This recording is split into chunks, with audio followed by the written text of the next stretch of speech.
Good morning. Thank you for having me. I don't know who has the more difficult job this morning. You listening to a journalist from the mainstream media representing a legacy newspaper, or me trying to convince you to buy a subscription to our newspapers. I am not kidding. I came here with a singular purpose of trying to get you to subscribe and buy an annual subscription to Colorado Politics and the Denver Gazette, two papers that I edit, and also the Colorado Springs Gazette and the Washington Examiner, our sister publications.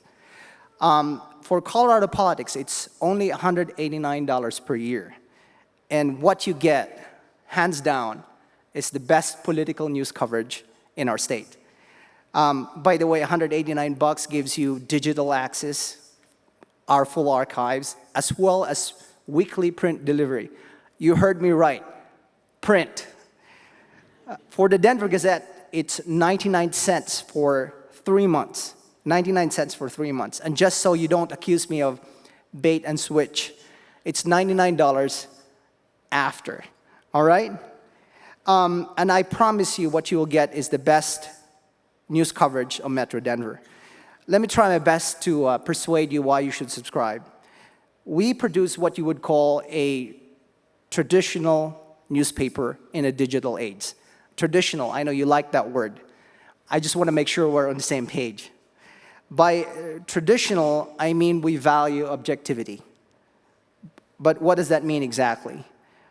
It means that we will strive every time, each time, to get the best arguments from all sides to any issue. As an editor, I always want an article to have all the best arguments from all the viewpoints, and if we haven't done that, then I don't really think we have done our job. That also entails knowing who the people are to talk to, knowing who the people are who could give us these best arguments from all sides, which means cultivating sources from all points of the political spectrum, not just one side. And this also means gaining people's trust, that we won't shortchange them, that we will accurately reflect their views on our news pages, and that if we got it wrong, we will correct it, and we will not hide it. We will be transparent and admit that we have made a mistake. Now, to be truly objective is not easy, and this also means that we open ourselves up to criticism for doing too much or doing too little. And by traditional, I also mean we value accountability journalism. That means we will deliberately look for stories that illuminate on how our governments work at all levels. For example, I want our reporters to have one question in mind, whether they're going to a city council or they're talking to the governor of our state. How are you spending our taxpayers' dollars today? And if you're going to ask that question, you might as well ask other related questions. What about your idea from yesterday? Did it work? What about your idea from 2 years ago? Is it working? What's the result? Show us, show the public. By traditional, I also mean that we understand our job is not to preach to our readers, that we approach our profession with a certain sense of humility, that perhaps we don't know everything, and maybe many of our readers know more than we do. This is particularly important for a political newspaper. I, for example, I'm new to Colorado. I got here about 16 months ago. I don't know a whole lot of things. I'm still learning. If I were to recap what I'm saying, what I really want us to be is what I would describe as an equal harassment newspaper. That, to my mind, is the best definition of a traditional newspaper. And you might ask, is it truly possible for such a newspaper to exist and to thrive in a digital age? I have no doubt the answer is yes.